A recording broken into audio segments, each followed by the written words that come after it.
ನಮಸ್ತೆ ಸ್ನೇಹಿತರೆ, ಇವತ್ತು ನಾವು ಪ್ರಥಮ BA ರಾಜ್ಯಶಾಸ್ತ್ರದಲ್ಲಿ ಪರೀಕ್ಷಾ ತಯಾರಿಯನ್ನು ಮಾಡ್ತಾ ಇದ್ದೇವೆ. ಇನ್ನು ಉಳಿದಿರುವಂತಹ ಪ್ರಶ್ನೆಗಳನ್ನು ನೋಡಿಕೊಳ್ಳುವ. ಈಗಾಗಲೇ ನಾವು ಬ್ಲಾಕ್ 1ರಲ್ಲಿರುವಂತಹ ಎಲ್ಲ ಪ್ರಶ್ನೆಗಳ ಬಗ್ಗೆ ಪಾಯಿಂಟ್ಸ್ಗಳನ್ನು ವಿವರಣೆಯನ್ನು ತಿಳ್ಕೊಂಡಿದ್ದೇವೆ. ಹಾಗೆಯೇ ಬ್ಲಾಕ್ 2ರಲ್ಲಿರುವಂತಹ ಪ್ರಶ್ನೆ 65ರಿಂದ ಬ್ಲಾಕ್ 2 ಇದೆ ನೋಡಿ.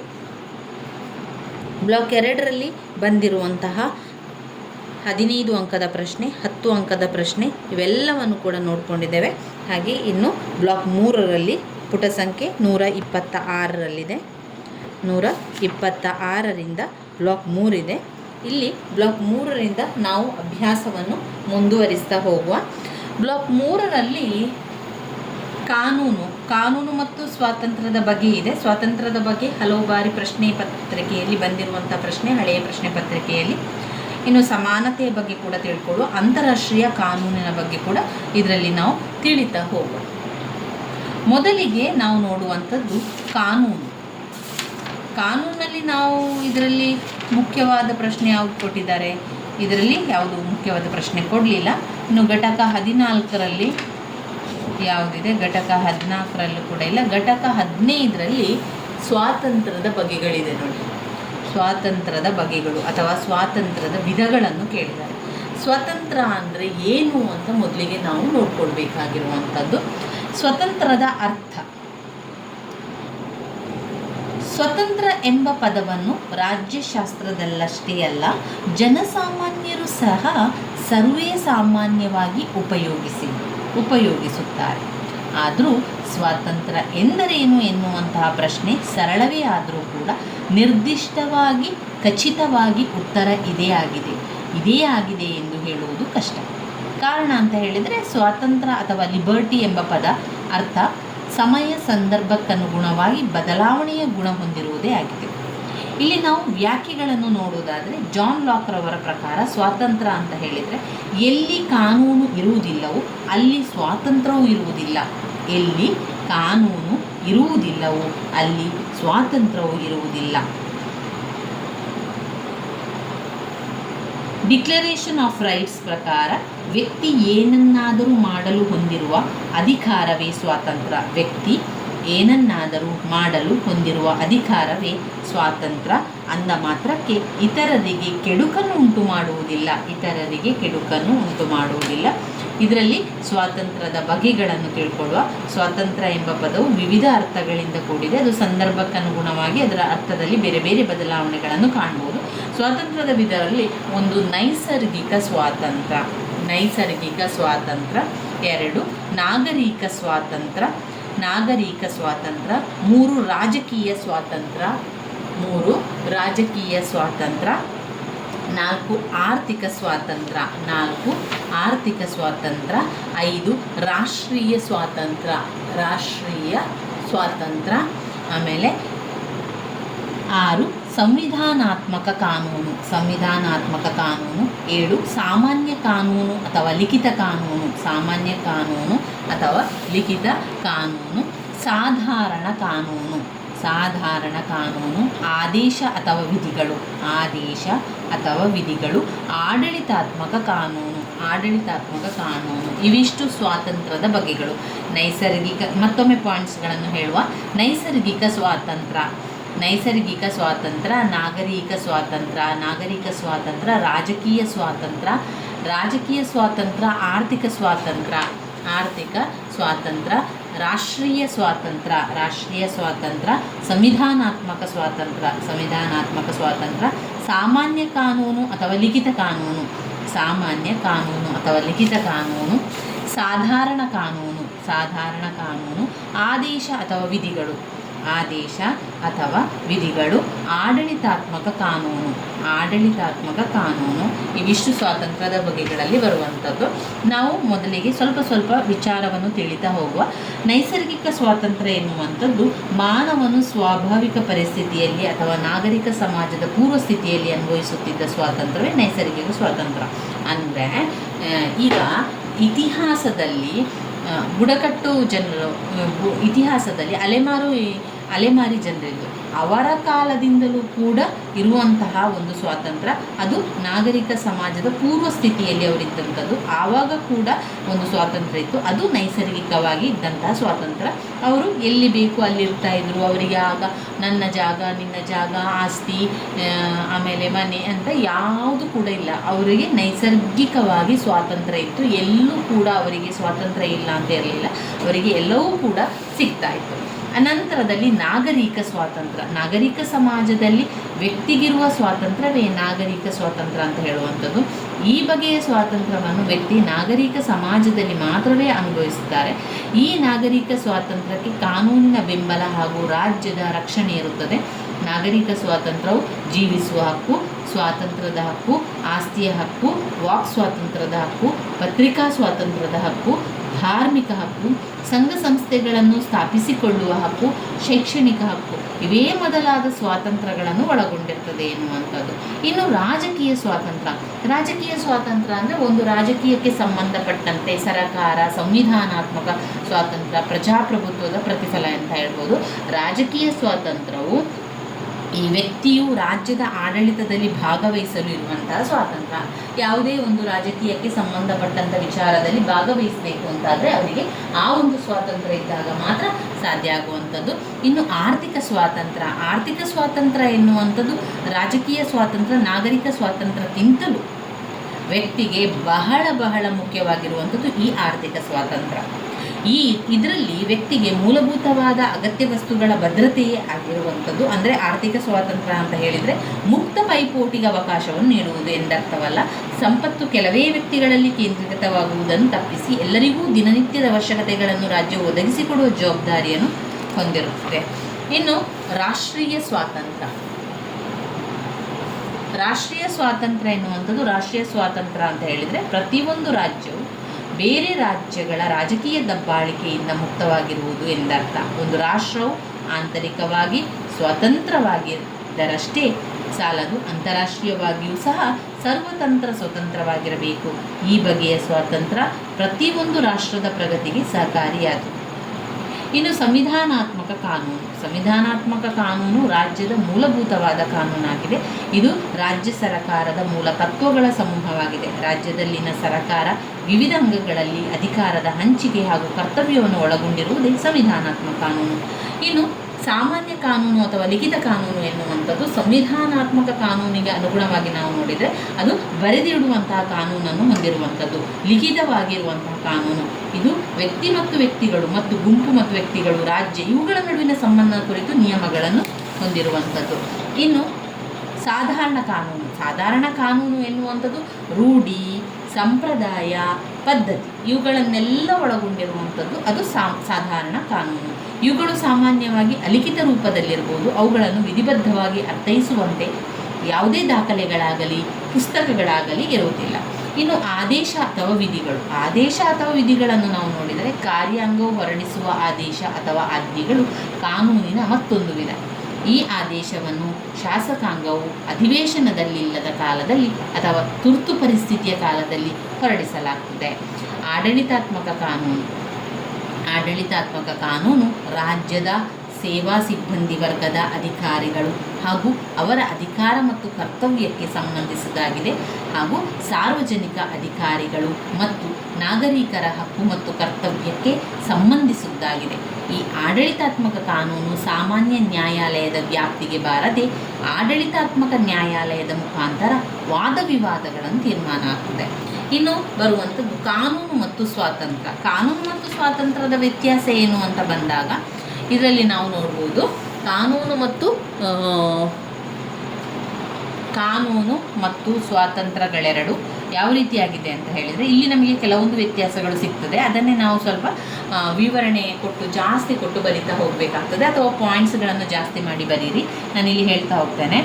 ಕಾನೂನು ಮತ್ತು ಸ್ವಾತಂತ್ರ್ಯಗಳೆರಡೂ ಕೂಡ ರಾಜಕೀಯ ಪರಮಾಧಿಕಾರದಿಂದಲೇ ಉಗಮ ಆಗಿದೆ. ಪಾಯಿಂಟ್ ನಂಬರ್ 1 ಏನು? ಕಾನೂನು ಮತ್ತು ಸ್ವಾತಂತ್ರ್ಯ ಎರಡೂ ಕೂಡ ರಾಜಕೀಯ ಪರಮಾಧಿಕಾರದಿಂದಲೇ ಉಗಮ ಆಗಿದೆ. ಬಹಳ ಹಿಂದಿನ ಕಾಲದಲ್ಲೂ ಕೂಡ ಅಸ್ತಿತ್ವದಲ್ಲಿರುತ್ತದೆ. ಕಾನೂನು ಮತ್ತು ಸ್ವಾತಂತ್ರ್ಯ ಬಹಳ ಹಿಂದಿನ ಕಾಲದಿಂದಲೂ ಕೂಡ ಅಸ್ತಿತ್ವದಲ್ಲಿರುವಂಥದ್ದು. ಕಾನೂನು ಮತ್ತು ಸ್ವಾತಂತ್ರ್ಯಗಳೆರಡೂ ಹಿಂದಿನ ಕಾಲದಿಂದಲೂ ರೂಢಿಯಿಂದ ಬಂದಿರುವಂಥದ್ದು. ಕಾನೂನು ಮತ್ತು ಸ್ವಾತಂತ್ರ್ಯಗಳೆರಡೂ ಸಂಪ್ರದಾಯವಾಗಿರುವಂಥದ್ದು. ಕಾನೂನು ಮತ್ತು ಸ್ವಾತಂತ್ರ್ಯಗಳು ಪದ್ಧತಿಗಳನ್ನು ಹೊಂದಿದೆ. ಕಾನೂನು ಮತ್ತು ಸ್ವಾತಂತ್ರ್ಯಗಳು ನೈತಿಕ ಮೌಲ್ಯಗಳನ್ನು ಹೊಂದಿರುವಂಥದ್ದು. ಧರ್ಮ, ಮಾನವೀಯ ಮೌಲ್ಯಗಳನ್ನು ಸಹ ಕಾರಣವೆಂಬ ಅಂಶವನ್ನು ಕಡೆಗಣಿಸುವಂತಿಲ್ಲ. ಇವುಗಳನ್ನೆಲ್ಲ ನಾವು ಪಾಯಿಂಟ್ಸ್ ರೀತಿಯಲ್ಲಿ ಮಾಡಿಕೊಂಡ್ರೆ ಪಾಯಿಂಟ್ಸ್ ರೀತಿಯಲ್ಲಿ ಕೂಡ ಬರೀಲಿಕ್ಕಾಗ್ತದೆ. ಪಾಯಿಂಟ್ಸ್ ರೀತಿಯಲ್ಲಿ ಮಾಡಿಕೊಂಡು ಓದ್ಕೊಳ್ಳಿಕ್ಕೂ ಕೂಡ ಅನುಕೂಲ ಆಗ್ತದೆ ಎನ್ನುವ ಕಾರಣದಿಂದಾಗಿ ಈ ರೀತಿ ಹೇಳುವಂಥದ್ದು. ಸಹ ಕಾರಣವೆಂಬ ಅಂಶವನ್ನು ಕಡೆಗಣಿಸುವಂತಿಲ್ಲ. ಅದರಿಂದಲೇ ಕಾನೂನು ಪ್ರಗತಿದಾಯಕವು, ಚಲನಶೀಲವೂ ಆದವುಗಳಾಗಿದೆ ಎಂಬ ಅಭಿಪ್ರಾಯ ವುಡ್ರೋ ವಿಲ್ಸನ್ ಅಭಿಪ್ರಾಯಪಟ್ಟಿದ್ದಾರೆ. ಸ್ವಾತಂತ್ರ್ಯವು ವ್ಯಕ್ತಿಗೆ ಕಲ್ಪಿಸಿಕೊಡುವ ದೃಷ್ಟಿಯಿಂದ ಆಧುನಿಕ ಸರಕಾರಗಳು ವ್ಯಕ್ತಿಯ ಅಭಿವೃದ್ಧಿಗೆ, ಸಮಾಜದ ಅಭಿವೃದ್ಧಿಗೆ, ರಾಜ್ಯದ ಅಭಿವೃದ್ಧಿಯ ಕಾನೂನು ಮತ್ತು ಸ್ವಾತಂತ್ರ್ಯಗಳು ಅತ್ಯವಶ್ಯಕಗಳಾಗಿವೆ. ಸ್ವಾತಂತ್ರ್ಯವೇ ಮೂಲಾಧಾರವಾಗಿದ್ದು ವ್ಯಕ್ತಿಯ ರಾಜಕೀಯ, ಆರ್ಥಿಕ, ಸಾಮಾಜಿಕ, ಧಾರ್ಮಿಕ,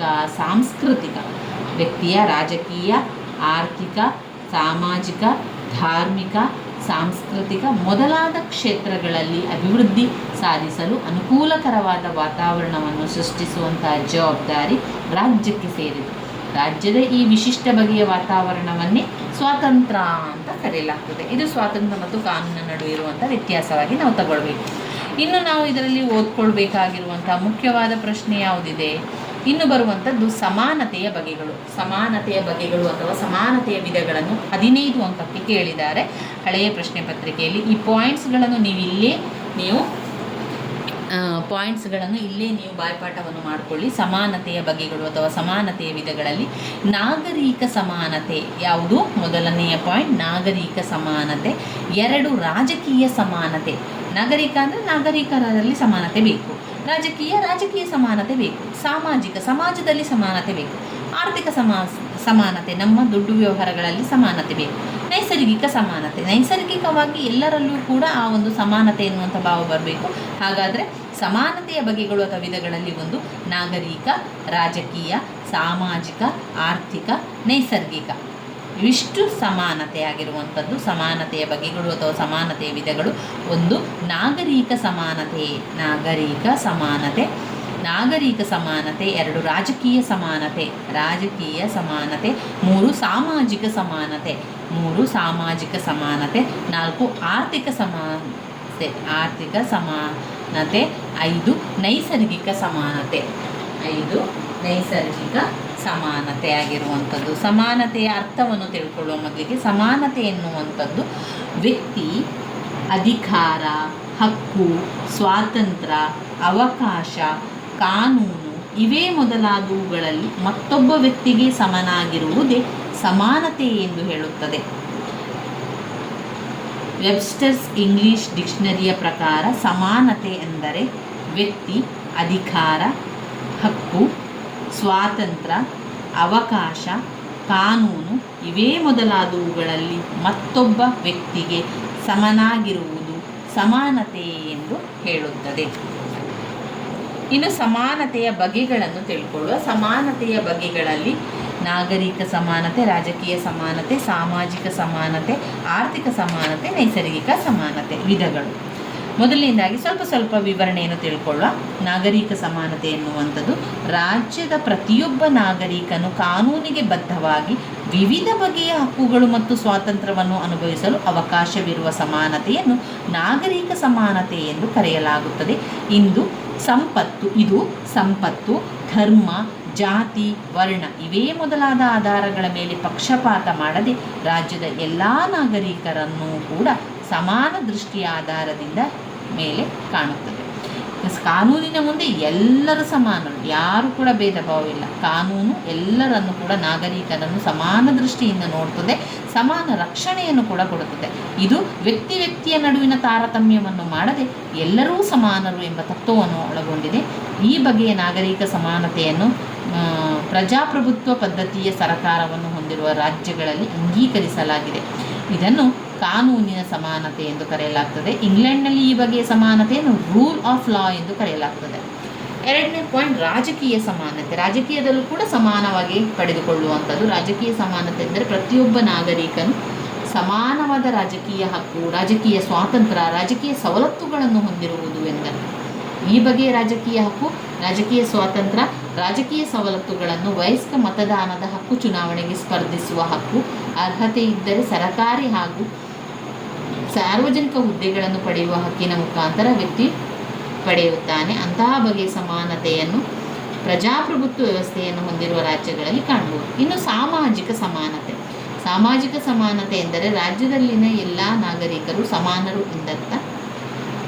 ಜಾತಿ, ಧರ್ಮ, ವರ್ಣ, ವರ್ಗ, ಜನ್ಮ, ಸ್ಥಳ, ಲಿಂಗ, ಸ್ಥಾನ ಇವೇ ಮೊದಲಾದವುಗಳ ಆಧಾರದ ಮೇಲೆ ಸಮಾಜದಲ್ಲಿ ಪಕ್ಷಪಾತ ಅಥವಾ ಭೇದವನ್ನು ಮಾಡುವಂತಿಲ್ಲ. ಎಲ್ಲರಿಗೂ ಸಮಾನ ಅವಕಾಶ, ಸಮಾನ ಅಂತಸ್ತು, ಸಮಾನ ಅಧಿಕಾರವನ್ನು ನೀಡುವುದೇ ಸಾಮಾಜಿಕ ಸಮಾನತೆಯ ಉದ್ದೇಶವಾಗಿದೆ. ಪ್ರತಿಯೊಬ್ಬರು ಜನ್ಮತಃ ಸಮಾನರು. ಆದರೆ ಜನರ ನಡುವೆ ಜಾತಿ, ಧರ್ಮ, ವರ್ಣ, ವರ್ಗ, ಜನ್ಮ, ಸ್ಥಳ ಇವೇ ಮೊದಲಾದ ಆಧಾರದ ಮೇಲೆ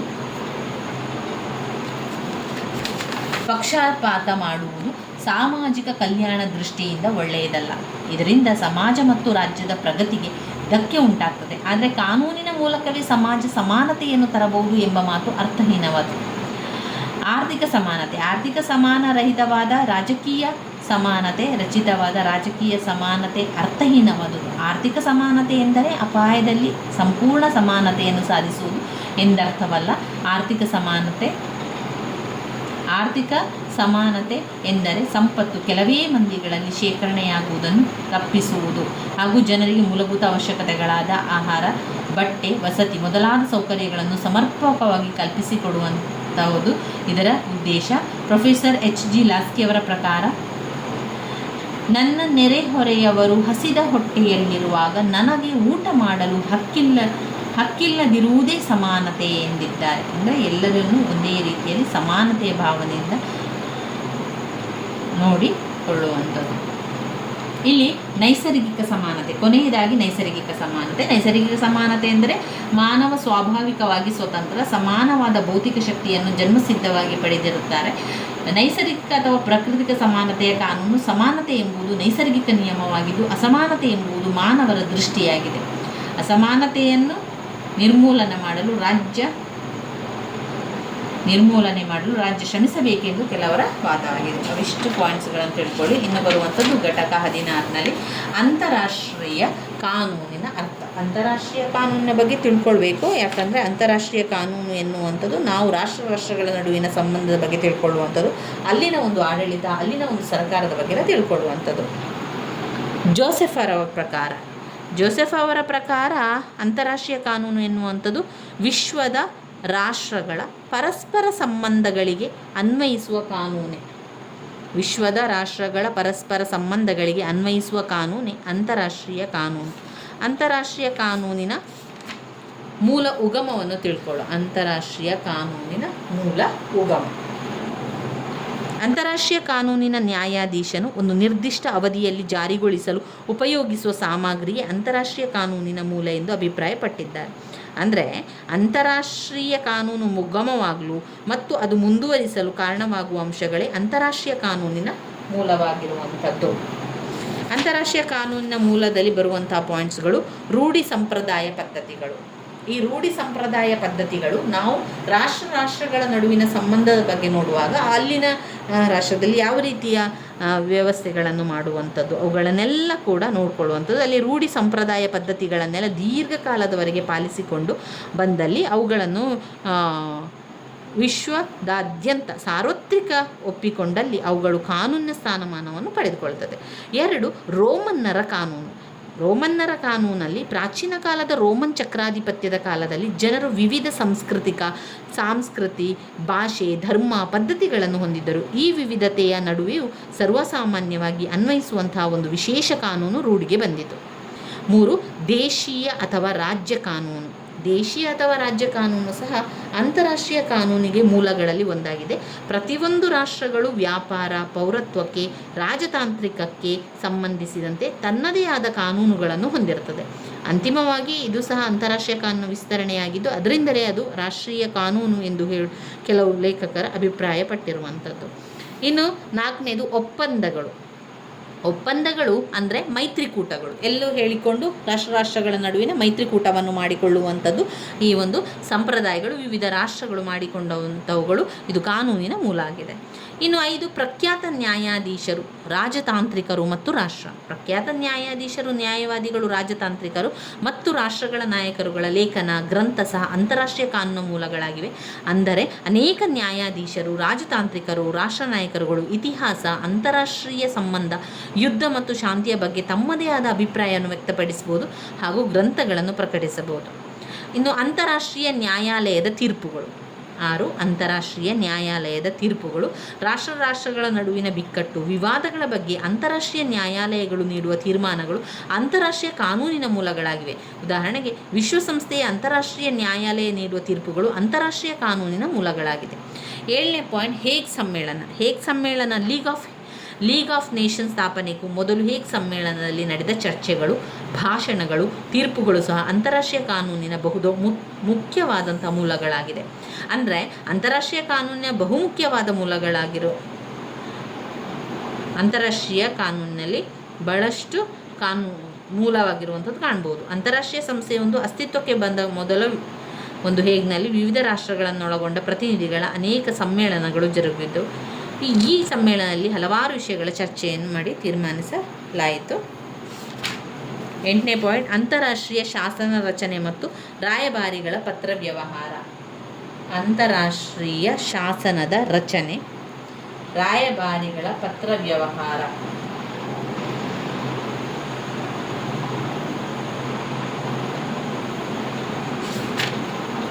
ಅಂತಾರಾಷ್ಟ್ರೀಯ ಕಾನೂನಿನ ಲಕ್ಷಣಗಳು ಮತ್ತು ಗುಣಗಳು. ಅಂತಾರಾಷ್ಟ್ರೀಯ ಕಾನೂನಿನ ಲಕ್ಷಣಗಳು ಮತ್ತು ಗುಣಗಳು. ನಾನು ಇವುಗಳನ್ನು ನಿಮಗೆ ಪಾಯಿಂಟ್ಸ್ಗಳನ್ನಷ್ಟೇ ಹೇಳ್ತಾ ಹೋಗ್ತೇನೆ. ಇನ್ನು ಅದರ ವಿವರಣೆಗಳನ್ನು ಆದಷ್ಟು ನೀವೇ ಮಾಡಿಕೊಳ್ಳಿಕ್ಕೆ ಪ್ರಯತ್ನಿಸಿ. ಅಂತಾರಾಷ್ಟ್ರೀಯ ಕಾನೂನಿನ ಲಕ್ಷಣ ಅಥವಾ ಗುಣಗಳಲ್ಲಿ, ಅಂತಾರಾಷ್ಟ್ರೀಯ ಕಾನೂನು ಒಂದು ರಾಷ್ಟ್ರೀಯ ರಾಜಕೀಯ ಪರಮಾಧಿಕಾರದಿಂದ ರಚಿಸಲ್ಪಟ್ಟಿದೆ. ಅಂತಾರಾಷ್ಟ್ರೀಯ ಕಾನೂನು ಒಂದು ರಾಷ್ಟ್ರೀಯ ರಾಜಕೀಯ ಪರಮಾಧಿಕಾರದಿಂದ ರಚಿಸಲ್ಪಟ್ಟಿರುತ್ತದೆ. 2, ಅಂತಾರಾಷ್ಟ್ರೀಯ ಕಾನೂನನ್ನು ಕಾರ್ಯಗತಗೊಳಿಸಲು ಸರ್ಕಾರ ಪ್ರಮುಖ ಅಂಗವಿದೆ. ಅಂತಾರಾಷ್ಟ್ರೀಯ ಕಾನೂನನ್ನು ಕಾರ್ಯಗತಗೊಳಿಸಲು ಸರ್ಕಾರದ ಪ್ರಮುಖ ಅಂಗವಿದೆ. 3, ಅಂತಾರಾಷ್ಟ್ರೀಯ ಕಾನೂನಿನ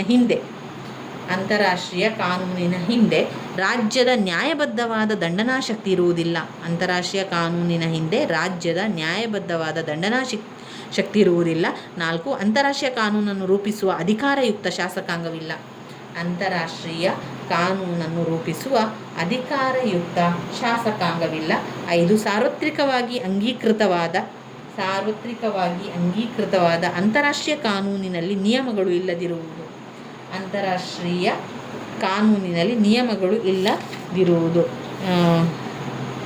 6ನೇ ಪಾಯಿಂಟ್, ರಾಷ್ಟ್ರದ ಸಮಸ್ಯೆಗಳು ಅಂತಾರಾಷ್ಟ್ರೀಯ ಕಾನೂನಿನ ವ್ಯಾಪ್ತಿಯೊಳಗೆ ಇರುತ್ತದೆ. ರಾಜ್ಯದ ಸಮಸ್ಯೆಗಳು ಅಂತಾರಾಷ್ಟ್ರೀಯ ಕಾನೂನಿನ ವ್ಯಾಪ್ತಿಯೊಳಗೆ ಬರುತ್ತದೆ. ಇವಿಷ್ಟು ಆದರೆ ಬ್ಲಾಕ್ 3 ಅಲ್ಲಿ ನಮಗೆ ಮುಗೀತು. ಇನ್ನು ಬರುವಂಥದ್ದು ಬ್ಲಾಕ್ 4ರ ಪ್ರಶ್ನೆಗಳು. 4ರ ಪ್ರಶ್ನೆಗಳಲ್ಲಿ ಯಾವುದು ಮುಖ್ಯವಾದ ಪ್ರಶ್ನೆಗಳು, ಯಾವುದನ್ನು ನಾವು ಓದ್ಕೊಳ್ಳಿಕ್ಕಿದೆ ಎನ್ನುವಂಥದ್ದನ್ನು ನಾವು ಈ ಒಂದು ವಿಡಿಯೋದಲ್ಲಿ ನೋಡುವ. ಪ್ರಜಾಪ್ರಭುತ್ವದ ಗುಣಗಳನ್ನು ಓದ್ಕೊಳ್ಬೇಕು. ಪ್ರಜಾಪ್ರಭುತ್ವದ ಗುಣಗಳು ಮುಖ್ಯವಾಗಿರುವಂತಹ ಪ್ರಶ್ನೆ.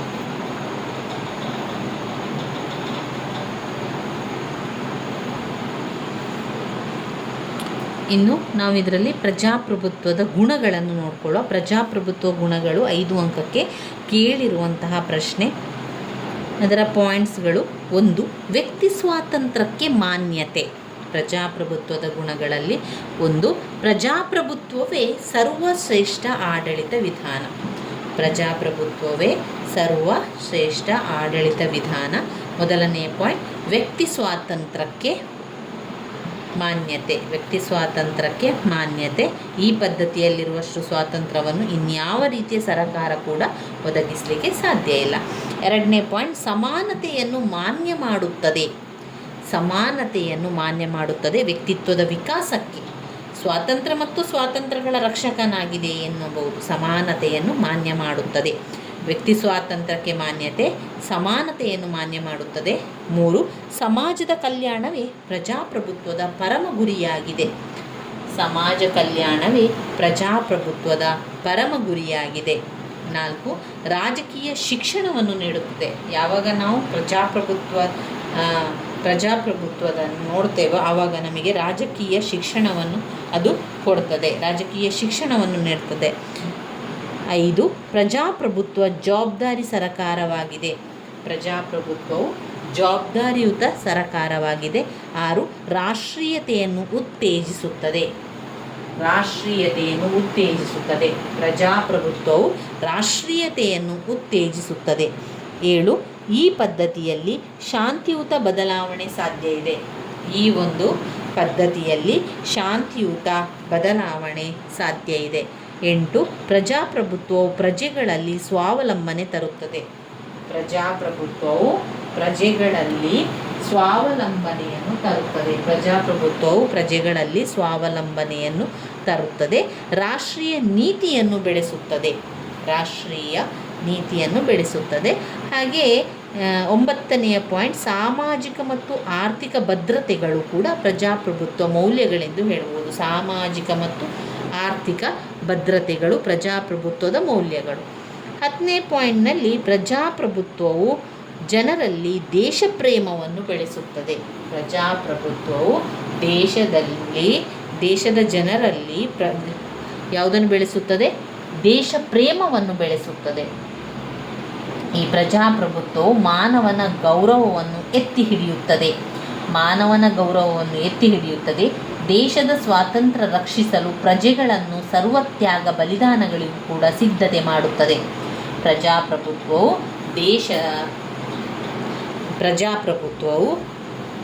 ದೇಶದ ಜನರಲ್ಲಿ ದೇಶಪ್ರೇಮ ಬೆಳೆಸುತ್ತದೆ. ಮಾನವನ ಗೌರವವನ್ನು ಎತ್ತಿ ಹಿಡಿಯುತ್ತದೆ. ದೇಶ ಸ್ವಾತಂತ್ರ್ಯ ರಚಿಸಲು ಪ್ರಜೆಗಳನ್ನು ತ್ಯಾಗ ಮಾಡಲು ಬಲಿದಾನ ಸಿದ್ಧತೆಗೆ ಮಾಡುತ್ತದೆ. ಇದು ಕ್ರಾಂತಿಯ ಅಪಾಯಗಳನ್ನು ಕಡಿಮೆ ಮಾಡುತ್ತದೆ. ಇವಿಷ್ಟು ಪ್ರಜಾಪ್ರಭುತ್ವದ್ದಾಯಿತು. ಇನ್ನು ಬರುವಂಥದ್ದು ಸಮತಾವಾದ. ಸಮತಾವಾದದ ಮೂಲ ತತ್ವಗಳನ್ನು ತಿಳಿಸಿ ಅಂತ 15 ಅಂಕಕ್ಕೆ ಕೇಳಿರುವಂತಹ ಪ್ರಶ್ನೆ, 15 ಅಂಕ ಅಥವಾ 10 ಅಂಕಕ್ಕೆ ಕೇಳಿರುವಂತಹ ಪ್ರಶ್ನೆ. ಸಮತಾವಾದ ಎಂದರೆ ಸಮಾನತೆ, ಎಲ್ಲರಿಗೂ ಕೂಡ ಸಮಾನತೆ. ಯಾವುದರಲ್ಲಿ ಸಮಾನತೆ? ಊಟ, ವಸತಿ, ಬಟ್ಟೆ ಮುಂತಾದ ಜೀವನದ ಅವಶ್ಯಕತೆಗಳನ್ನು ಉಚಿತವಾಗಿ ಪ್ರತಿಯೊಬ್ಬರಿಗೂ ಒದಗಿಸಲ್ಪಡುವಂತಹ ವ್ಯವಸ್ಥೆ ಎಂಬುದು ಜನಸಾಮಾನ್ಯರ ನಂಬಿಕೆ. ಬಂಡವಾಳಶಾಹಿಯ ಅನಿಷ್ಟಗಳನ್ನು ನಿರ್ಮೂಲನೆ ಮಾಡಲು ಕ್ರಾಂತಿಯ ಮೂಲಕ ಶ್ರಮಿಕರ ಸರ್ವಾಧಿಕಾರವನ್ನು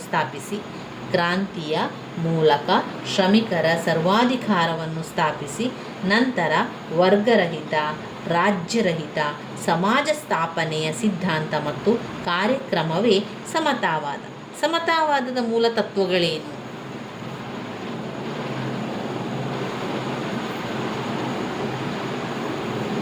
ಸಮತಾವಾದದ ಮೂಲ ತತ್ವಗಳಲ್ಲಿ 1 ತಾರ್ಕಿಕ ಭೌತಿಕವಾದ ಅಥವಾ ತಥ್ಯ ಪರಾಮರ್ಶೆ. ತಾರ್ಕಿಕ ಭೌತಿಕವಾದ ಅಥವಾ ತಥ್ಯ ಪರಾಮರ್ಶೆ. ಸಮತಾವಾದದ ಮೂಲ ತತ್ವಗಳು ತಾರ್ಕಿಕ ಭೌತಿಕವಾದ ಅಥವಾ ತಥ್ಯ ಪರಾಮರ್ಶೆ. ತಾರ್ಕಿಕ ಭೌತಿಕವಾದ ಅಥವಾ ತಥ್ಯ ಪರಾಮರ್ಶೆ.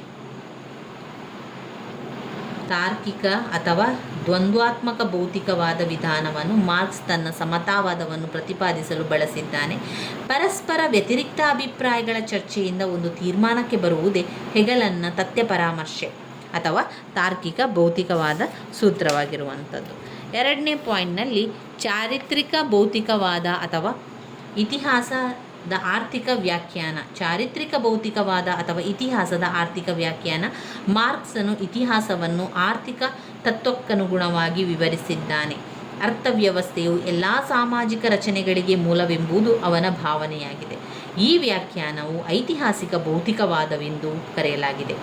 ಇನ್ನು 3 ವರ್ಗ ಸಂಘರ್ಷ ಸಿದ್ಧಾಂತ.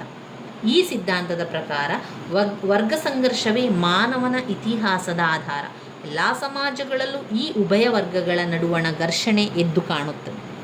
ಶ್ರೀಮಂತರು ಬಡವರನ್ನು ಸ್ವಾರ್ಥಕ್ಕಾಗಿ ಉಪಯೋಗಿಸುವುದು, ಶ್ರೀಮಂತರು ಸ್ವತಂತ್ರವಾಗಿ, ಬಡವರು ಪರಾಧೀನತೆಯನ್ನು ಜೀವಿಸುವುದು ಎಲ್ಲ ಸಮಾಜಗಳಲ್ಲಿ ಕಂಡುಬರುವಂಥ ಸಂಗತಿ. 4ನೇ ಪಾಯಿಂಟ್ ಅಧಿಕ ಮೌಲ್ಯ ಸಿದ್ಧಾಂತ. ಬಂಡವಾಳಗಾರರು ಕಾರ್ಮಿಕರನ್ನು ಹೇಗೆ ಶೋಷಣೆ ಮಾಡುತ್ತಾರೆ ಎಂಬುದು ತೋರಿಸುವುದಕ್ಕೋಸ್ಕರ ಮಾರ್ಕ್ಸ್ ಅಧಿಕ ಮೌಲ್ಯ ಸಿದ್ಧಾಂತವನ್ನು ರೂಪಿಸಿದ್ದಾನೆ. ಕಾರ್ಲ್ ಮಾರ್ಕ್ಸ್ನ ಅಧಿಕ ಮೌಲ್ಯದ ಸಿದ್ಧಾಂತ ಹೀಗಿದೆ: ಯಾವುದೇ ವಸ್ತುವಿನ ಉತ್ಪಾದನೆಯಲ್ಲಿ ಕಚ್ಚಾ ವಸ್ತು, ಬಂಡವಾಳ, ಪರಿಶ್ರಮ ಮತ್ತು ವ್ಯವಸ್ಥಾಪಕತ್ವ ಈ 4 ಅಂಶಗಳು ಅತ್ಯವಶ್ಯಕ. ಆದರೆ ಮಾರ್ಕ್ಸ್ನ ಪ್ರಕಾರ ಕಾರ್ಮಿಕನ ಪರಿಶ್ರಮ ಅತ್ಯಂತ ಮಹತ್ವ ಅಂಶವಾಗಿದೆ. ಪ್ರತಿಯೊಂದು ವಸ್ತುವಿನ ಬೆಲೆಯ ತಯಾರಿಕೆಗಳು ಬಳಸಲಾದ ಪರಿಶ್ರಮದ ಆಧಾರದ ಮೇಲೆ ನಿರ್ಧಾರವಾಗುತ್ತದೆ.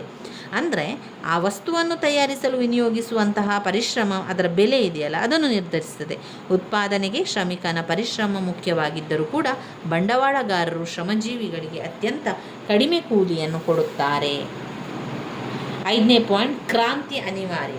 ಎಲ್ಲ ವಿಚಾರಣೆಗಳಿಗೆ ಈ ಎಲ್ಲ ಶೋಷಣೆ ಅಂತ್ಯ ಆಗಬೇಕು ಅಂತ ಆದರೆ ಕ್ರಾಂತಿ ಮಾಡಲೇಬೇಕು. ಕ್ರಾಂತಿ ಅನಿವಾರ್ಯ ಎನ್ನುವಂಥದ್ದು ಮಾರ್ಕ್ಸ್ ಅವರು ಹೇಳಿರುವಂತಹ ಮಾತು. ಬಂಡವಾಳ ಪದ್ಧತಿಯಿಂದ ಉದ್ಭವಿಸುವ ಸಮಸ್ಯೆಗಳೇ ಕ್ರಾಂತಿಗೆ ಕಾರಣ. ಬಂಡವಾಳ ಪದ್ಧತಿ ಬೆಳೆದಂತೆಲ್ಲ ಬಂಡವಾಳವು ಕೆಲವೇ ಮಂದಿಯ ಕೈಯಲ್ಲಿ ಕೇಂದ್ರೀಕೃತವಾಗಿರುತ್ತದೆ. ಕಾರ್ಮಿಕ ವರ್ಗ ಸಮಸ್ಯೆಯು ಕೂಡ, ಸಂಘಟನೆಯು ಕೂಡ ಹೆಚ್ಚಾಗುತ್ತಾ ಹೋಗಿ ಸಾಮಾಜಿಕ ಕ್ರಾಂತಿ ಅನಿವಾರ್ಯವಾಗುತ್ತದೆ.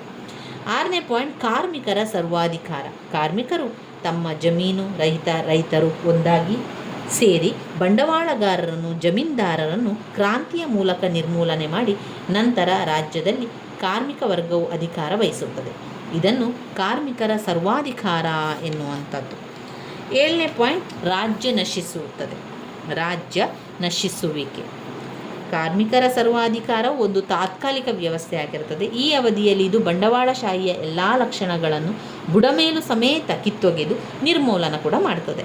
ಹೊಸ ವ್ಯವಸ್ಥೆ ಮತ್ತು ವರ್ಗರಹಿತ ಸಮಾಜವನ್ನು ಅಸ್ತಿತ್ವಕ್ಕೆ ತರುತ್ತದೆ. ಇಲ್ಲಿ ಶೋಷಣೆ, ಸಂಘರ್ಷ, ದ್ವೇಷ, ಅಸೂಯೆಗಳಿಗೆ ಅವಕಾಶವಿರುವುದಿಲ್ಲ. ಇನ್ನು ಸಮತಾವಾದದ ಲಕ್ಷಣಗಳು. ಸಮತಾವಾದದ ಲಕ್ಷಣಗಳಲ್ಲಿ 1 ಬಂಡವಾಳಶಾಹಿ ವಿರೋಧಿ, 2 ಸಾಮಾಜಿಕ ಹಿತ, 3 ಸಮಾನತೆಯ ತತ್ವ, 4 ಖಾಸಗಿ ಆಸ್ತಿಗೆ ವಿರೋಧ, 5 ಪೈಪೋಟಿ ನಿಷೇಧ, 6 ಕ್ರಾಂತಿಗೆ ಬೆಂಬಲ, 7 ಧರ್ಮ ವಿರೋಧಿ. ಸಮತಾವಾದದ ಲಕ್ಷಣಗಳಲ್ಲಿ ಬಂಡವಾಳಶಾಹಿ ವಿರೋಧಿ, ಸಾಮಾಜಿಕ ಹಿತ, ಸಮಾನತೆಯ ತತ್ವ, ಖಾಸಗಿ ಆಸ್ತಿಗೆ ವಿರೋಧ, ಪೈಪೋಟಿ ನಿಷೇಧ, ಕ್ರಾಂತಿಗೆ ಬೆಂಬಲ, ಧರ್ಮ ವಿರೋಧಿ ಸಮತಾವಾದದ ಲಕ್ಷಣಗಳಾಗಿರುವಂಥದ್ದು. ಬಂಡವಾಳಶಾಹಿ ವಿರೋಧಿ ಎನ್ನುವಂಥದ್ದು, ಸಮತಾವಾದವು ಬಂಡವಾಳಶಾಹಿ ಪದ್ಧತಿಯನ್ನು ವಿರೋಧಿಸುತ್ತದೆ. ಇಂದಿನ ದುಸ್ಥಿತಿಗೆ ಹಾಗೂ ಸಮಾಜದಲ್ಲಿ ಅಸಮಾನತೆ ಮತ್ತು ದಾರಿದ್ರ್ಯಗಳಿಗೆ ಬಂಡವಾಳಶಾಹಿಯೇ ಕಾರಣವೆಂದು, ಅದರ ನಿರ್ಮೂಲನ ಆದಾಗಲೇ ಆರ್ಥಿಕ ಸುಧಾರಣೆ ಮತ್ತು ಪ್ರಗತಿ ಸಾಧ್ಯವೆಂದು ಸಮತಾವಾದಿಗಳು ಪ್ರತಿಪಾದಿಸುತ್ತಾರೆ. ಇನ್ನು 2ನೇ ಪಾಯಿಂಟ್, ಸಾಮಾಜಿಕ ಹಿತ. ಮಾರ್ಕ್ಸ್ವಾದವು ವ್ಯಕ್ತಿಯ ಹಿತಕ್ಕಿಂತಲೂ ಒಟ್ಟು ಸಮಾಜದ ಹಿತಕ್ಕೆ ಹೆಚ್ಚು ಪ್ರಾಮುಖ್ಯತೆ ನೀಡುತ್ತದೆ.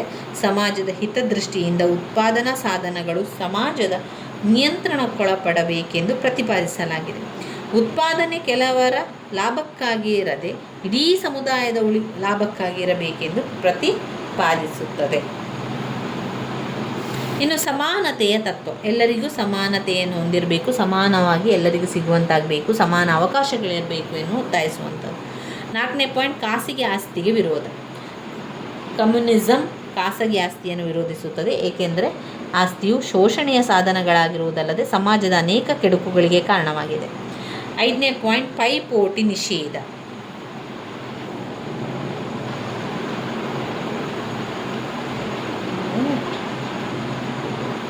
ಪೈಪೋಟಿ ನಿಷೇಧ. ಆಮೇಲೆ ಕ್ರಾಂತಿಗೆ ಬೆಂಬಲ. ಪೈಪೋಟಿ ಸಮಾಜಕ್ಕೆ ಕೆಡುಕನ್ನುಂಟು ಮಾಡುವುದರಿಂದ ಅದನ್ನು ಅಂತ್ಯಗೊಳಿಸುವುದು ಸಮತಾವಾದದ ಲಕ್ಷಣ ಒಂದಾಗಿದೆ. ಕ್ರಾಂತಿಗೆ ಬೆಂಬಲ. ಸಮತಾವಾದವು ಕ್ರಾಂತಿ ಮತ್ತು ಹಿಂಸೆಯಲ್ಲಿ ವಿಶ್ವಾಸವಿರಿಸುತ್ತದೆ. ಸಮತಾವಾದವು ಕ್ರಾಂತಿ ಮತ್ತು ಹಿಂಸೆಯಲ್ಲಿ ವಿಶ್ವಾಸವಿರಿಸುತ್ತದೆ. ಬಂಡವಾಳಶಾಹಿ ಪದ್ಧತಿಯ ನಿರ್ಮೂಲನೆಗೆ ಹಾಗೂ ಕಾರ್ಮಿಕರ ಸರ್ವಾಧಿಕಾರ ಅಸ್ತಿತ್ವಕ್ಕೆ ತರಲಿಕ್ಕೆ.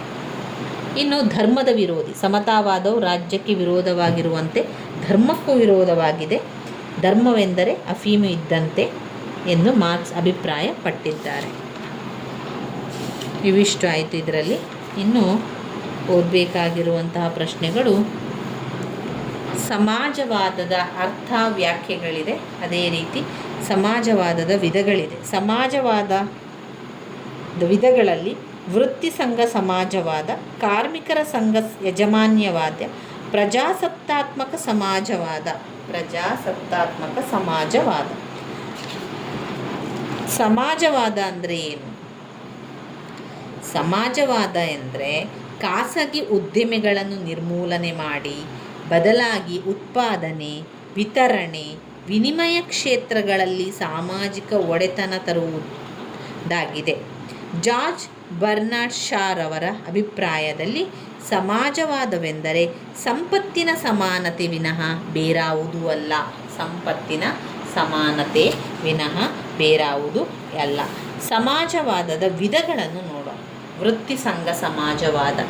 ವೃತ್ತಿಸಂಘ ಸಮಾಜವಾದದ ಸಾರಾಂಶ ಉತ್ಪಾದನಾಂಗಗಳ ಒಡೆತನವನ್ನು ರಾಜ್ಯಕ್ಕೆ ವರ್ಗಾಯಿಸುವುದು, ಕಾರ್ಖಾನೆಗಳ ಆಡಳಿತ ಜವಾಬ್ದಾರಿಯನ್ನು ಕಾರ್ಮಿಕರ ವೃತ್ತಿ ಸಂಘಗಳಿಗೆ ವಹಿಸುವುದು. ವೃತ್ತಿಸಂಘದ ಸಮಾಜವಾದದ ಮುಖ್ಯ ಲಕ್ಷಣಗಳಲ್ಲಿ ಈ ವೃತ್ತಿ ಸಂಘಗಳ ಉದ್ದೇಶವು ಕಾರ್ಮಿಕರ ಸ್ಥಿತಿಗತಿಯ ಸುಧಾರಣೆ ಮಾತ್ರವಲ್ಲದೆ ಕೈಗಾರಿಕೆಯ ನಿಯಂತ್ರಣ ಮತ್ತು ಆಡಳಿತದ ನಿಯಂತ್ರಣೆ ಕೂಡ ಆಗಿರುತ್ತದೆ. ವೃತ್ತಿಸಂಘ ಸಮಾಜವಾದಿಗಳು ಕ್ರಮ, ವಿಕಾಸ, ಶಾಂತಿಯುತ, ಸಂವಿಧಾನಾತ್ಮಕ ವಿಧಾನಗಳ ಪರವಾಗಿದ್ದರೆ ಕಾರ್ಮಿಕರ ಸಂಘಗಳು ವೃತ್ತಿಸಂಘ ಸಮಾಜವಾದದ ಮುಖ್ಯ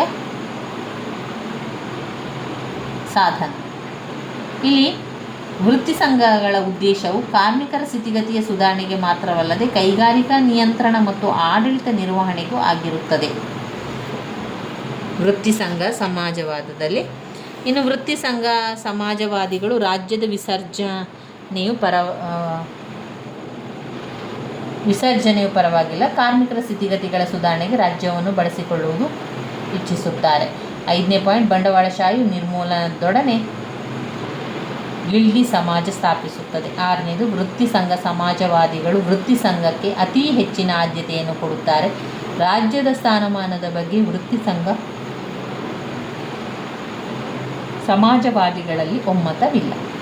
ಇವು ಕಾರ್ಮಿಕ ಸಂಘದ ಯಜಮಾನ್ಯವಾದ. ಕಾರ್ಮಿಕ ಸಂಘದ ಯಜಮಾನ್ಯವಾದಿ ಎನ್ನುವಂಥದ್ದು, ಕಾರ್ಮಿಕ ಸಂಘ ಯಜಮಾನವಾದಿಯು 19ನೇ ಶತಮಾನದ ಅಂತ್ಯದಲ್ಲಿ ಫ್ರಾನ್ಸಿನಲ್ಲಿ ರೂಪುಗೊಂಡ ಒಂದು ರೀತಿಯ ಸಮಾಜವಾದ.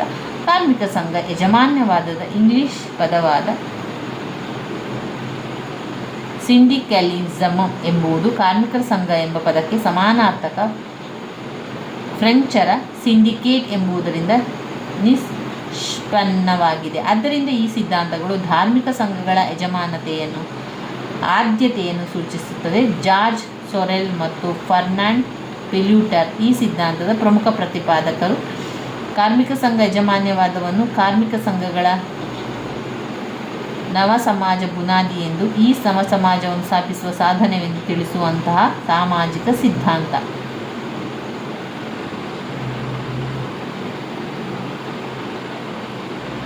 ಕಾರ್ಮಿಕರ ಸಂಘದ ಯಜಮಾನ್ಯವಾದ ಸಿದ್ಧಾಂತದಲ್ಲಿ ಕಾರ್ಮಿಕ ಸಂಘ ಯಜಮಾನ್ಯವಾದವು ಕಾರ್ಮಿಕ ಸಂಘಗಳ ಮೂಲಕ ಕಾರ್ಮಿಕರಿಂದಲೇ ನಿಯಂತ್ರಿಸಲ್ಪಟ್ಟ, ಮಾರ್ಗದರ್ಶನ ನೀಡಲ್ಪಡುವ ಕಾರ್ಮಿಕರ ವರ್ಗದ ಚಳುವಳಿಯಾಗಿರುವಂಥದ್ದು. ಇನ್ನು ಬರುವಂಥದ್ದು ಪ್ರಜಾಸತ್ತಾತ್ಮಕ ಸಮಾಜವಾದ. ಪ್ರಜಾಸತ್ತಾತ್ಮಕ ಸಮಾಜವಾದ ಎನ್ನುವಂಥದ್ದು ಪ್ರಜಾಪ್ರಭುತ್ವವು ಸಮಾಜವಾದವು ಪೌರರಿಗೆ ನಾಗರಿಕ, ರಾಜಕೀಯ ಮತ್ತು ಆರ್ಥಿಕ ಹಕ್ಕುಗಳನ್ನು ನೀಡಬೇಕೆಂದು ಹೇಳುತ್ತದೆ. ಅದರ ಉದ್ದೇಶವು ಪ್ರಜಾಪ್ರಭುತ್ವವನ್ನು ರಾಜಕೀಯ ಕ್ಷೇತ್ರದಿಂದ ಸಾಮಾಜಿಕ ಮತ್ತು ಆರ್ಥಿಕ ಕ್ಷೇತ್ರಗಳಿಗೆ ವಿಸ್ತರಿಸುವುದೇ ಆಗಿದೆ. ಆಗ ಮಾತ್ರ ಪ್ರಜಾಪ್ರಭುತ್ವವು ಯಥಾರ್ಥವಾಗಿ ಅಸ್ತಿತ್ವದಲ್ಲಿದೆ ಎಂಬುದು ಅವರ ತಿಳುವಳಿಕೆಯಾಗಿದೆ.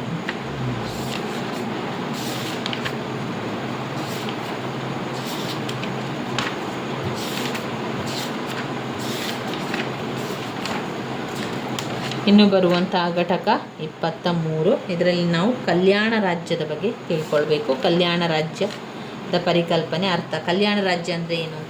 ಕಲ್ಯಾಣ ರಾಜ್ಯ ಸುಖಿ ರಾಜ್ಯವನ್ನೇ ನಾವು ಕಲ್ಯಾಣ ರಾಜ್ಯ ಅಂತ ಹೇಳುವಂಥದ್ದು. ಸುಖಿ ರಾಜ್ಯವೇ ಕಲ್ಯಾಣ ರಾಜ್ಯ.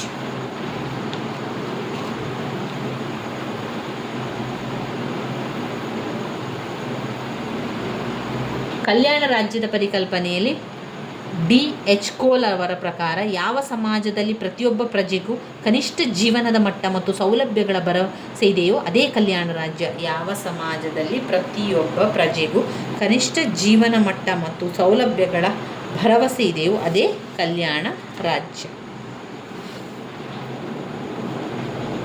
ಕಲ್ಯಾಣ ರಾಜ್ಯ ಮತ್ತೊಂದು ವ್ಯಾಖ್ಯಾನವನ್ನು ಕೂಡ ತಿಳ್ಕೊಳ್ಳುವ. ತನ್ನ ಎಲ್ಲ ಪ್ರಜೆಗಳಿಗೆ ವೃತ್ತಿ, ಆದಾಯ, ಶಿಕ್ಷಣ, ವೈದ್ಯಕೀಯ ಸಹಾಯ, ಸಾಮಾಜಿಕ ಭದ್ರತೆ, ವಸತಿಯನ್ನು ಒಂದು ನಿರ್ದಿಷ್ಟ ಹಂತದವರೆಗೆ ಒದಗಿಸಲು ಸರ್ಕಾರವು ಸಮ್ಮತಿಸಿರುವಂಥ ವ್ಯವಸ್ಥೆ ಸುಖಿ ರಾಜ್ಯ ಎಂದು ಕರೆಯುವಂಥದ್ದು. ಕಲ್ಯಾಣ ರಾಜ್ಯದ ಲಕ್ಷಣಗಳು ಹಾಗೂ ಕಲ್ಯಾಣ ರಾಜ್ಯದ ಕಾರ್ಯಗಳನ್ನು ನೋಡುವ.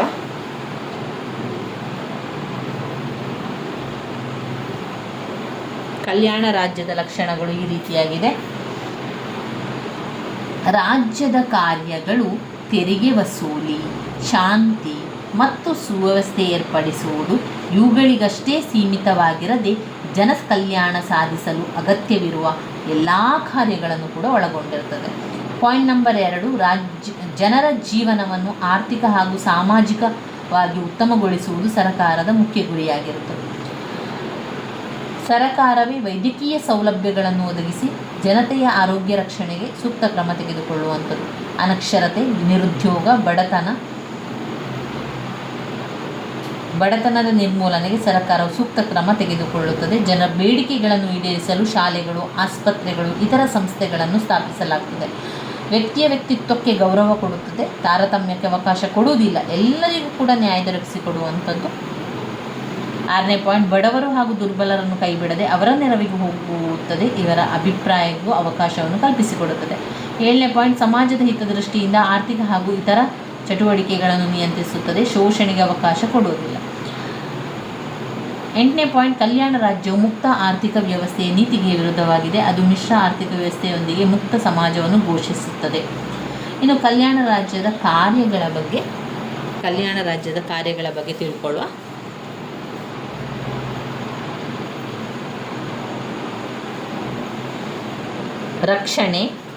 ರಕ್ಷಣೆಯನ್ನು ಮಾಡ್ತದೆ. ಅಂತಾರಾಷ್ಟ್ರೀಯ ಶಿಸ್ತು ಮತ್ತು ಶಾಂತಿ ಪಾಲನೆ. 3. ವಿದೇಶಾಂಗ ವ್ಯವಹಾರ. 4. ನ್ಯಾಯದಾನ, ಸಾರಿಗೆ ಸಂಪರ್ಕ ವ್ಯವಸ್ಥೆ. ಕಲ್ಯಾಣ ಕಾರ್ಯಗಳು ವ್ಯಕ್ತಿತ್ವದ ಬೆಳವಣಿಗೆ ಸೂಕ್ತ ಅವಕಾಶಗಳನ್ನು ಒದಗಿಸುವುದು. 2. ಆರೋಗ್ಯ ರಕ್ಷಣೆ. 3. ಶಿಕ್ಷಣ ಸೌಲಭ್ಯಗಳು. ಜನರ ಆರ್ಥಿಕ ಪರಿಸ್ಥಿತಿಗಳನ್ನು ಸುಧಾರಿಸುವುದು. ಸಮಾಜ ಸೇವೆ ಕಾರ್ಯಗಳು. ಸಾಮಾಜಿಕ ನ್ಯಾಯವನ್ನು ಒದಗಿಸುವಂಥದ್ದು.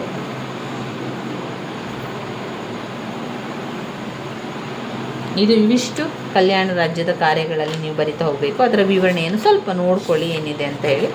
ಇನ್ನು ಉಳಿದಿರುವಂಥದ್ದು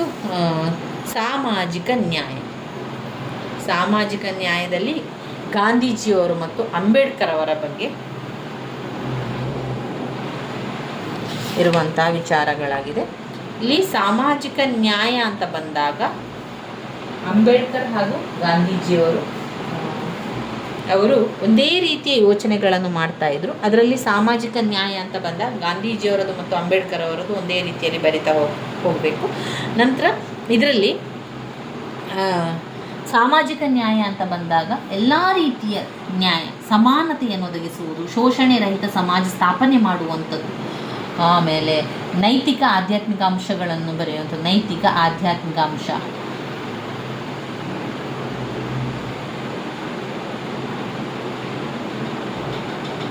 ಶೋಷಣೆ ರಹಿತ ಸಮಾಜದ ಸ್ಥಾಪನೆ, ಈ ಪರಿಕಲ್ಪನೆ ಜೀವನದ ಮೂಲಭೂತ ಅಂಶವಾದ ಸಮರಸ ಜೀವನದ ಬಗ್ಗೆ ಸತ್ಯ, ಪ್ರೀತಿ ಹಾಗೂ ಅಹಿಂಸೆ ಇವುಗಳನ್ನು ಒಳಗೊಂಡಿದೆ.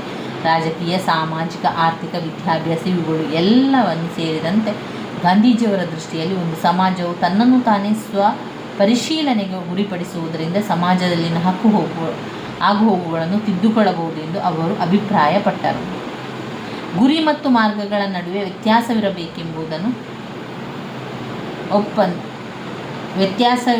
ಇದೆ ಎಂಬುದನ್ನು ಒಪ್ಪದ ಇವರು ತಮ್ಮ ಆದರ್ಶ ರಾಜ್ಯವಾದ ರಾಮರಾಜ್ಯವನ್ನು ಸಮಾಜಕ್ಕೆ ನೀಡಿದರು. ಪೂರ್ಣ ಸ್ವರಾಜ್ಯ ಇವರಿಗೆ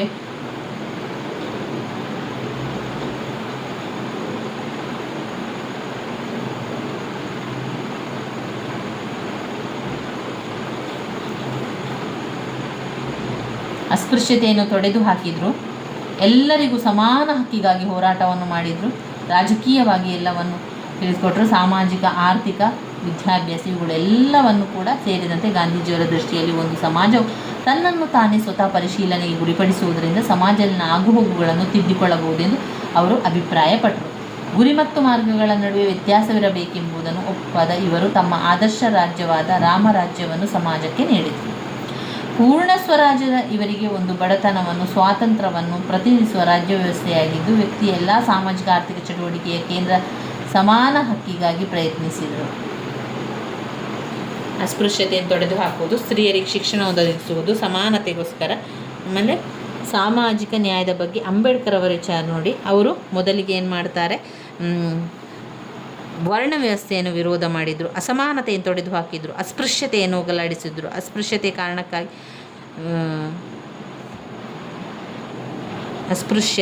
ಕಾರಣಕ್ಕಾಗಿ ವಂಚಿಕೊಂಡ ಜನಸಮುದಾಯ ಹಿತಾಸಕ್ತಿ ಸೇರಿದಂತೆ ಹಿಂದೂ ಸಮಾಜವನ್ನು ಡಾಕ್ಟರ್ ಅಂಬೇಡ್ಕರ್ ವಿರೋಧಿಸಿದ್ದರು. ಅವರು ವರ್ಣ ವ್ಯವಸ್ಥೆ ವಿರೋಧಿಯಾಗಿದ್ದು ಸಮಾಜದಲ್ಲಿ ಸಮಾನತೆಯನ್ನು ತರುವ ಪ್ರಯತ್ನವನ್ನು ಕೂಡ ಮಾಡಿದರು. ನಂತರ ಸ್ತ್ರೀ ವರ್ಗಕ್ಕೆ ಉದಾರ ಜಾತಿ ಪದ್ಧತಿಯನ್ನು ತೊಡೆದು ಹಾಕಿ ಅವರಿಗೆ, ಸ್ತ್ರೀಯರಿಗೆ ವಿವಾಹವಾಗುವ ಸ್ವಾತಂತ್ರ್ಯ, ಆಸ್ತಿಯ ಹಕ್ಕನ್ನು ಪಡೆಯುವ ಸ್ವಾತಂತ್ರ್ಯ, ದತ್ತು ತೆಗೆದುಕೊಳ್ಳುವ ಸ್ವಾತಂತ್ರ್ಯ, ಈ ರೀತಿಯ ವಿಚಾರಗಳಲ್ಲಿ ಕಾನೂನಿನ ಬಗ್ಗೆ ಮತ್ತು ನೀಡಿದ ಇವರು ಹಿಂದೂ ಧರ್ಮದ ಮೂಲಭೂತ ಕಾನೂನುಗಳಲ್ಲಿ ಹಲವಾರು ಬದಲಾವಣೆಗಳನ್ನು ಬಯಸಿದ್ದ ಇವರು ಆಸ್ತಿಯ ಹಕ್ಕು, ವಿವಾಹದ ಹಕ್ಕು, ವಿಚ್ಛೇದನವು ಸೇರಿದಂತೆ ಹಲವಾರು ವಿಚಾರಗಳಲ್ಲಿ ಬದಲಾವಣೆಯನ್ನು ಬಯಸಿದ್ದರು. ಸ್ತ್ರೀಯರ ವಿದ್ಯಾಭ್ಯಾಸ, ಸ್ತ್ರೀಯರಿಗೆ ಅಧಿಕಾರ, ಸ್ತ್ರೀಯರ ಬಗ್ಗೆ ಇರುವ ನಡವಳಿಕೆಯಲ್ಲಿ ಬದಲಾಗಬೇಕಾದ ಸಾಮಾಜಿಕ ದೃಷ್ಟಿಕೋನ, ಮಕ್ಕಳನ್ನು ಹಡೆದ ಮೇಲೆ ಅವರಿಗೆ ಕೊಡಬೇಕಾದ ಮೌಲ್ಯಗಳನ್ನು, ಧರ್ಮಾಧಿಕಾರಿಗಳ ಅಧಿಕಾರವನ್ನು ಪಡೆಯಲು ಅವರಿಗೆ ದೊರಕಬೇಕಾದ ಧಾರ್ಮಿಕ ಹಕ್ಕುಗಳು. ಇನ್ನು ಕಾರ್ಮಿಕ ವರ್ಗರಿಗೆ ಸಹಾಯವನ್ನು ಮಾಡುವುದು. ಕಾರ್ಮಿಕ ವರ್ಗದ ಎಲ್ಲರಿಗೂ ಕೂಡ ಸಮಾನತೆ ಇರಬೇಕು, ಅವರಿಗೆ ಶ್ರಮಕ್ಕೆ ತಕ್ಕ ಪ್ರತಿಫಲವನ್ನು ಕೊಡಬೇಕು ಎನ್ನುವ ಹೇಳುವಂಥದ್ದು. ಸಂವಿಧಾನಾತ್ಮಕ, ಆಡಳಿತಾತ್ಮಕ, ಆರ್ಥಿಕ ಮೂಲಗಳಿಂದ ಸಾಮಾಜಿಕ ನ್ಯಾಯ ಸ್ಥಾಪಿಸಲು ಪ್ರಯತ್ನಿಸಿದರು. ತುಳಿತಕ್ಕೊಳಗಾದ ದುರ್ಬಲರ ಏಳಿಗಾಗಿ ಸಾಮಾಜಿಕ ನ್ಯಾಯ ಅಗತ್ಯತೆಯನ್ನು ಕಂಡುಕೊಂಡರೆ ಗಾಂಧೀಜಿಯವರು ಸಮಾಜದ ಸಾರ್ವತೋಮುಖ ಅಭಿವೃದ್ಧಿಗಾಗಿ ಶ್ರಮಿಸ್ತಾರೆ. ಇವಿಷ್ಟು ನಮ್ಮ ಬ್ಲಾಕ್ 4ರಿಂದ ಬರುವಂತಹ ಪ್ರಶ್ನೆಗಳು. ಈಗ ನಾವು ಇದರಲ್ಲಿ ಬಂದಿರುವಂತಹ ಎಲ್ಲ ಬ್ಲಾಕುಗಳ ಮುಖ್ಯವಾದ ಪ್ರಶ್ನೆಗಳನ್ನು ನೋಡಿಕೊಂಡೆವು, ಅದರ ಪಾಯಿಂಟ್ಸ್ಗಳನ್ನು ಕೂಡ ನೋಡಿಕೊಂಡೆವು.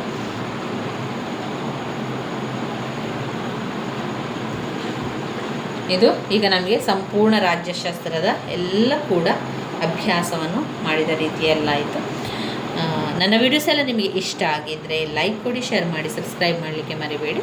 ಧನ್ಯವಾದಗಳು.